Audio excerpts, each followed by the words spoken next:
সবাই জানি গ্লোবাল ট্রেডের জন্য একটাই কারেন্সি প্রাইমারি ইউজ হয়, দ্যাট ইজ ইউএস ডলার। ভাবুন তো, যদি কোনদিন ইন্ডিয়ান রুপিসটা এই ইউএস ডলারের জায়গায় ইউজ হয় প্রাইমারিলি গ্লোবাল ট্রেডের জন্য। বাংলাদেশের রূপপুর নিউক্লিয়ার পাওয়ার প্লান্ট, যেটা রাশিয়া ফিনান্স করেছিল 2400 মেগাওয়াটের এই পাওয়ার প্লান্টটা তৈরি করতে, সেই লোনটা এখন বাংলাদেশকে চুকাতে হবে। এবার চুকানোর জন্য যে প্রবলেমটা বাংলাদেশ ফেস করছে সেটি হলো প্রবলেম অফ কারেন্সি। কেন সেটা? Because of the ongoing Ukraine Russia war for the last 3 years, USA রাশিয়ার ওপর স্যাংশন লাগায়। আর সেই স্যাংশনে মেনশন থাকে যে রাশিয়া ইউএস ডলার ইউজ করতে পারবে না। তো তাই জন্য রাশিয়ার ইউএস ডলার রিজার্ভ যেখানে যেখানে ছিল সেগুলো সব ফ্রিজও করা হয়েছে। তো রাশিয়া এখন যদি অন্য কোনো কান্ট্রির সাথে বিজনেস করতে যায়, তাহলে তাকে ইয়ে তো রাশিয়ান রুবেলে কাজ করতে হবে, আর না হলে সেই দেশের কারেন্সি তাকে অ্যাকসেপ্ট করতে হবে।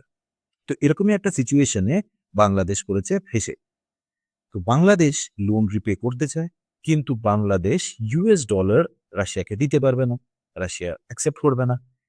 এবার রাশিয়া প্রথমে বাংলাদেশের সাথে এই ডিসকাশন করে যে যেহেতু চায়নার সাথে বাংলাদেশেরও খুব ভালো রিলেশন আর রাশিয়ারও খুব ভালো রিলেশন, তো তাই জন্য চাইনিজ ইউয়ানে যদি এই পেমেন্টটা করা যায়, but because of some technical issues সেটা হয়নি।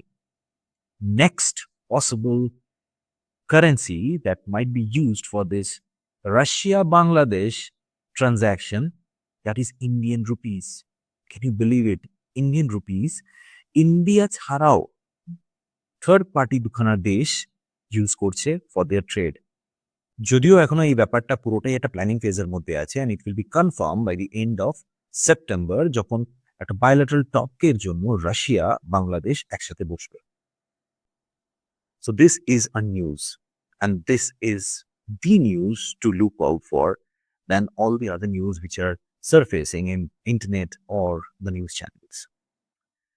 So stay with me, no more and no right.